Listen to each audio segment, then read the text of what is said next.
दोस्तों, अगर आप किसी प्रकार के बैटरी सेवर ऐप यूज़ करते हैं तो मत करिए। चलिए दोस्तों, इसी टॉपिक के साथ आज की वीडियो स्टार्ट करते हैं।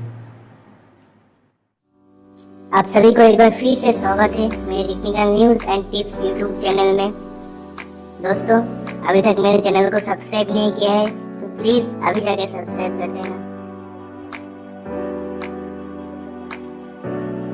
दोस्तों, आपका फ़ोन का बैटरी जल्दी ख़त्म हो जाता है और आप बैटरी सेवर ऐप का यूज़ करना चाहते हैं तो दोस्तों मत कीजिए, क्योंकि बैटरी सेवर ऐप यूज़ करने के बाद आपका बैटरी और भी जल्दी ख़त्म हो जाएगा। बैटरी सेवर ऐप आपकी फ़ोन में बैकग्राउंड में चलने वाली सभी ऐप्स को फोर्स स्टॉप पे कर देता है, तब कुछ देर के लिए आपका बैटरी सेव हो जाता है। लेकिन जब आप दोबारा उसी ऐप्स को यूज़ करेंगे तब आपका बैटरी और भी जल्दी ख़त्म हो जाएगा। कुछ ऐप्स ऐसे भी हैं जो सिर्फ बैकग्राउंड में काम करता है, जैसे आपकी फ़ोन की डाटा को अपलोड करना, आपकी फ़ोन को अपडेट रखना और प्रोसेसर का काम होता है इसी तरह के ऐप्स को बैकग्राउंड में ही चलने देना। लेकिन बैटरी सेवर ऐप्स इस तरह के ऐप्स को भी फोर्स स्टॉप कर देता है और प्रोसेसर का काम है इस तरह के ऐप्स को बैकग्राउंड में चलाना, तो फिर ऑन कर देता है और बैटरी सेवर ऐप फिर से ऑफ कर देता है।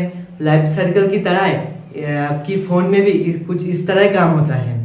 इसी के कारण ही बैटरी ज़्यादा जल्दी ख़त्म हो जाता है या फिर डैमेज हो जाता है और प्रोसेसर में ज़्यादा लोड पड़ने के कारण आपकी फ़ोन स्लो भी हो जाता है।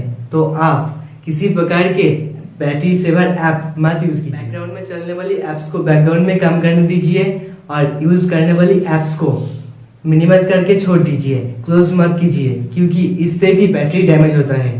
और ब्राइटनेस को लाइट के हिसाब से एडजस्ट कर लीजिए या फिर ऑटो करके छोड़ दीजिए और आपकी फ़ोन की बैटरी डैमेज या फिर ख़त्म होने से बचाइए।